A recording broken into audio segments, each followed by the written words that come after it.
Watch yoga videos ad-free and practice uninterrupted. Try YouTube Premium on us.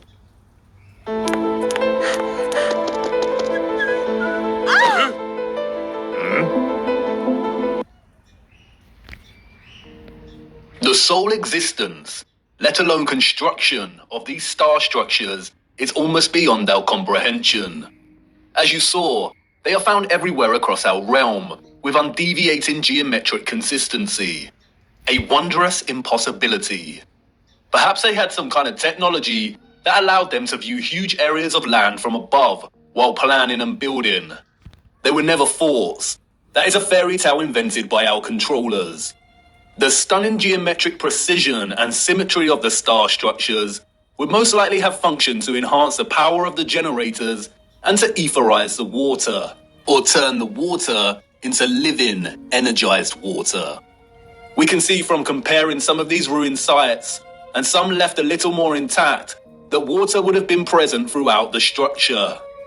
Before the controllers destroyed and drained most of these structures, they were full of water. They were connected to rivers and canals and the oceans. They were a key component of the entire power grid. The star structures are fractals of symmetrical geometry, just like many of the ceilings of these huge energy generators. And, like the acoustic cavity magnetrons and resonators, the symmetrical sharp diagonal walls would have caused the ions to perpetually vibrate. Old plans and illustrations, which have no doubt been edited or manipulated in some way or another, offer suggestion as to how complex, integrated, and essential the star geometry was to the entire grid. Look at Paris here. It isn't obvious at first glance, but upon closer inspection, we come to realize that the entirety of Paris was itself a star station, or a star city. And like with everything else constructed in the old world, these structures were at once functional and a celebration of the source of their innovation. Look closer at the star geometry here. Can you see the resemblance? The snowflake. Do you remember what happened in Masaru Emoto's experiment on water? Ethereal vibration expressing itself through water's molecular structure. Those of the old world had perfected this science. They knew the key to releasing electromagnetism's potential was through sound and water. Just imagine what they were able to achieve. Sound, vibration, and frequency was just as integral to the success of their technology as water was. Those of the old world did not hide their adoration for sound. Traces of this love for sound are everywhere. These structures were literally instruments of power. Or as the so-called Goethe put it so succinctly elsewhere, music is liquid architecture. Architecture is frozen music. This is why so many generators, capacitors, power stations, and intermediates feature holes, pediments, dentils, indentations, and complex 3D ornamentation. They were structural openings to manipulate sound waves, the vibrations and acoustics, so they could tune the electromagnetic energy in conjunction with the water in a variety of ways to achieve different results. They were similar to the aerophone instruments such as the flute, the pipe. Sick of red, itchy mosquito bites? This genius college student just solved a 210-million-year-old bug problem. The recorder, the bassoon, and the trumpet. The old world revered the geometry of the star because it was through the study of the stars in the waters above that they learned the power of fusing electromagnetism, vibration, and frequency with water itself. They all work harmoniously and in concert with one another. This interconnected and interdependent energetic relationship is what makes the stars and all life itself possible in the first place. Look a little closer at the dancing geometry of the sonoluminescent stars beyond the firmament. Do they remind you of something else? That's right, all of the magnetrons, or what we've come to call rose windows, were designed to mirror the cymatic patterns of ether's vibrations in water itself. Artist Tanya Harris was onto something in 2013 when she turned her attention to studying and recording the silent resonant frequency of churches. By placing water inside of a loudspeaker, she was able to discover the hidden geometry of these resonant frequencies. The results showed that even the silence within these structures produced strong cymatic patterns. And again, can you see the resemblance? Others have applied the same technique and studied the cymatic patterns displayed when bells chimed within the structures.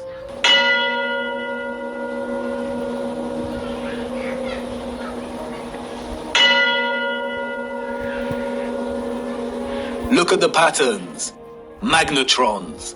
This is why so many magnificent rose windows resemble cymatic patterns so closely. This is why they look like the petrified pulsations of a star. The entire ceilings of many cathedrals also mirror this sacred cymatic geometry. This is why so many of the structures contain huge bells and chiming clocks. The tolling bells would emit powerful vibrations and frequencies and influence an entire area's water supply. The sound would influence the molecular structure of the water, which was then used for a variety of purposes. And that's not all. Many of these structures also housed another wonder of the world, the king of sound, the organ. Have you ever stopped to look at some of the great organs before? These were not constructed by ordinary people in the 19th, 18th, 17th, and 16th centuries. Like the structures they reside in, they are a marvel of elegance and majesty. The most powerful sound instrument in the world. The specific organ sound waves of low and high frequencies would no doubt have enabled those of the old world to manipulate the ethereal energy in ways they saw fit.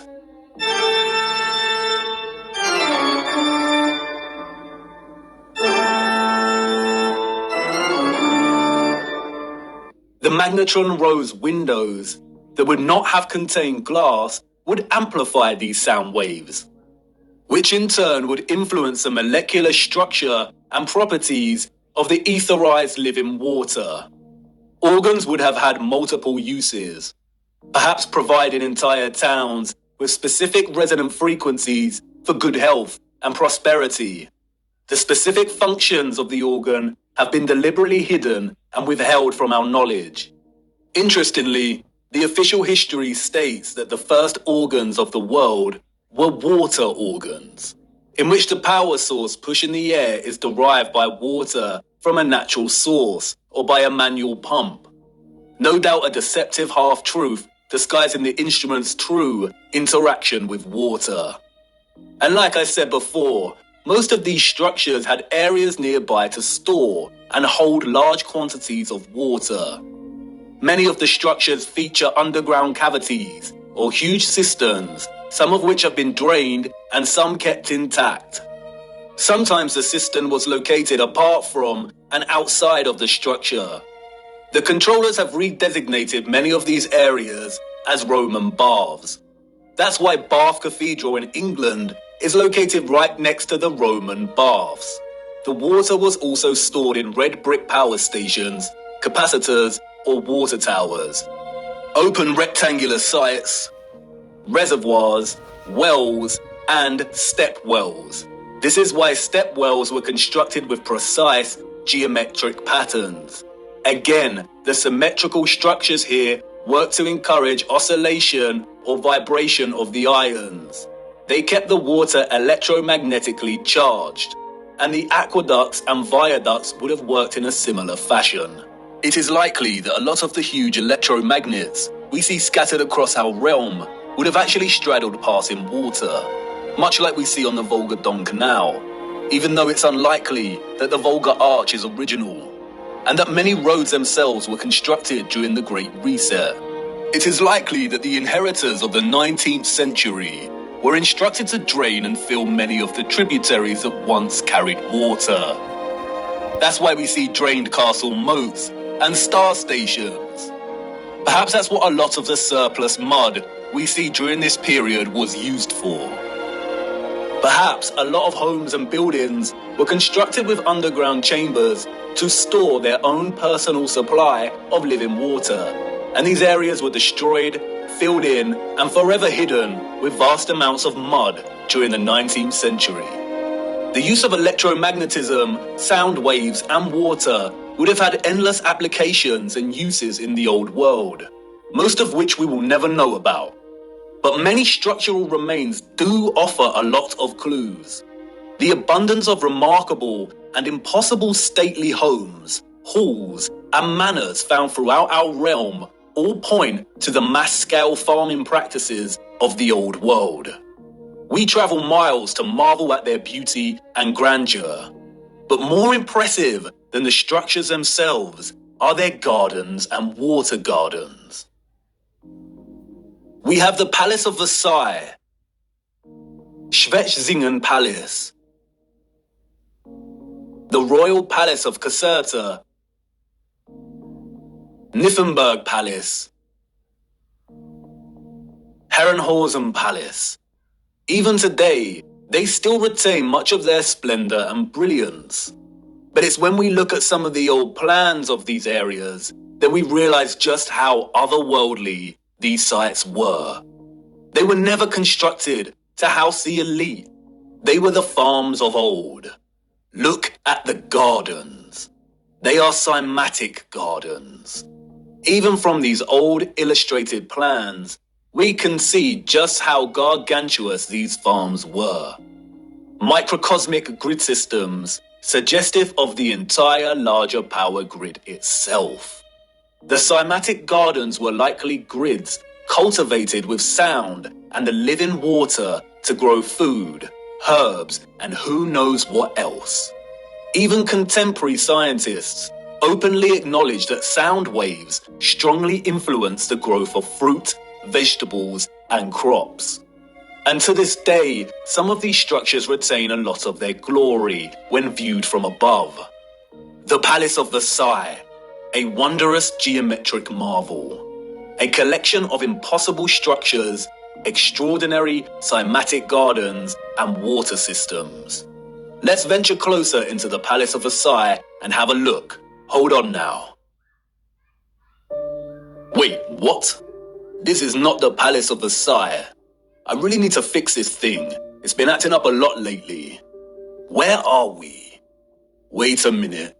I recognize this place. Memories from a long time ago. This is Chatsworth House in the Peak District, England. Oh well, this should do. Come on, let's see what we can find. Chatsworth House was completed in 1708, we are told. Its story, much like the story of the entire Peak District, is a fabrication, a complete lie. The place has changed much over the years. It is situated beneath two large bodies of water, the Emperor and Swiss Lake. The water from the lakes is channeled across a broken aqueduct before falling 79 feet and meandering gently down the hills in complex waterways and running right into Chatsworth Estate. The waters feed the estate's own lakes, rivers and streams through a series of runways and a multitude of complex tunnels beneath the estate and the structure itself. Due to the estate's repurposing, much of this remains hidden, but you can see the tunnels quite clearly here, snaking their way down. It is one interconnected water system. Waterways deliver themselves into waterfalls at the impressive rockery before continuing on their journey. All of the water gathers into a central, rectangular front piece, which feeds the Emperor Fountain. The water then continues underground until it pours into the River Derwent, a 66-mile-long tributary of the River Trent, which runs throughout the Peak District. While much of the estate has undergone some serious restoration, which is actually a fancy, deceptive word for criminal gutting and destruction of technology, there are a lot of haunting remains of its former glory. It is important to note that unlike many of the huge energy generators, Chatsworth House was probably partially occupied. By farmers, that is. The central engine was located off-site and has been subsequently removed and repurposed as a larder to store hunted game. This magnificent, gorgeous structure would have functioned as a small generator, which also contained a small engine in its center. It was repurposed as the stables. The horses of the 19th century clearly lived better lives than most of the population. Above, atop of the hill next to the Emperor and Swiss Lake, we can see the quadruple capacitor, or water tower. This was repurposed as a hunting tower. But, stalking the 105-acre grounds, a visitor with eyes to see might spot some unusual sights. One of which is the half-ruined obelisk hidden away in the tangled overgrowth at the bottom of the hill below the lake. The official, controlled history that visitors receive when touring Chatsworth conveniently leaves out any mention of the obelisk. For you see, the hunting tower was not Chatsworth's only capacitor. The entire estate needed constant water storage to fulfill its energetic requirements and purposes. There are many odd structures dotted around that remain unexplained. And then there is this, the cascade, a true little wonder. The dome, a series of toroidal circles that rise to meet the smaller copper dome. They tread carefully here, making sure they force a distorted history on you. But, as always, they cannot help themselves. They just have to tell you, in their own roundabout controlled manner. As the placard states, water can be made to flow over the roof and out of 13 spouts. Some of these spouts are crafted in the form of immaculate stone dolphins and giant fish. There are even hidden jets in the floor, they tell us. The water is received from the lakes above and is used twice more in its journey to meet the River Derwent below. Once in the South Lawn Fountain, and again the private West Garden. But look closer at what they acknowledge. Each step of the cascade is different from the one below and above it to vary the sound of the falling water. This was allegedly built in 1703. Why would an 18th century people be concerned with varying the sound of falling water? How did they even have the knowledge and skills to manipulate the sound of water like this? And it's everywhere in the estate.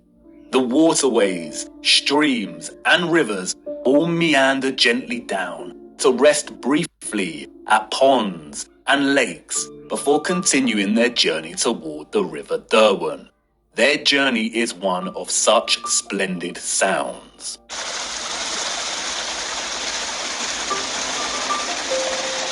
As you begin to traverse the labyrinthine passages of our corrupted history, you will inevitably meet the lithographs, renderings, engravings, illustrations, and paintings.